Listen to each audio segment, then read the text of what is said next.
Thank you very much. It gives me great pleasure to address you at the induction of Thomas Boswell into the National Sports Media Hall of Fame, which, if both of our mentors, Shirley Povich would say, "What's sports media?" He's a sports writer, and in my tenure at the Washington Post as sports editor, from June 1975 until June 2003, Thomas Boswell was a great staff member. First, as a baseball writer, and in 1975, Tom was promoted from high school writer to Washington Post baseball writer, which was interesting since Washington had no baseball team for Tom to cover, but we made him a national baseball writer. And the following people want to take credit for this: the late Ben Bradley, the former owner of the Washington Post, and my predecessor, Donald Graham, and myself. Smartly, I backed off and let the two of them fight it out who promoted Boswell.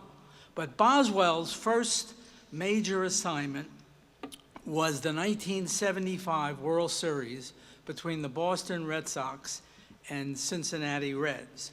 And the day of Carlton Fisk's famous home run, Boswell spilled a whole cup of coffee that morning on his Olivetti typewriter.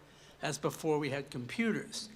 And Tom said, "I have to buy a new typewriter." And I had to call a money lady at the Washington Post and say, "Look, Boswell spilled coffee on his typewriter. You know, we're going to have to spend $75 to get him a new one." And she said, without missing a beat, "Not approved." So, okay, we got Boswell about to cover the most famous, one of the most famous games in World Series history without a typewriter. So I said, "Boswell, go and buy it." So to this day, I still owe Boswell $75.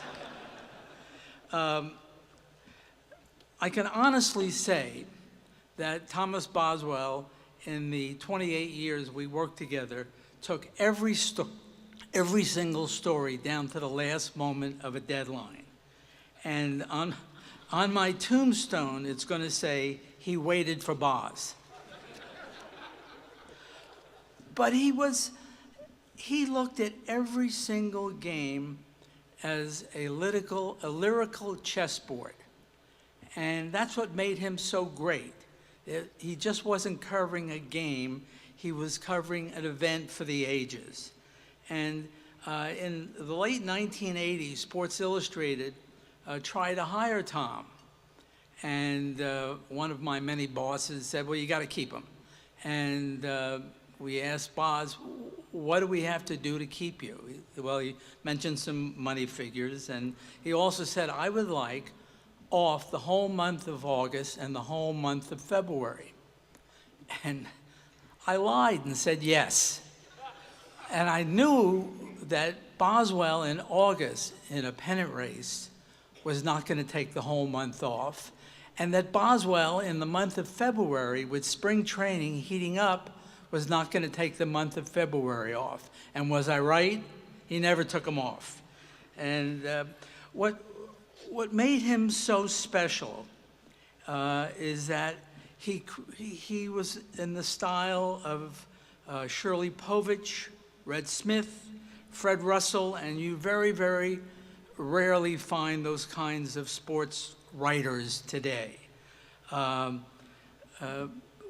He was, he was a kid when he joined the Washington Post, and now he's a statesman.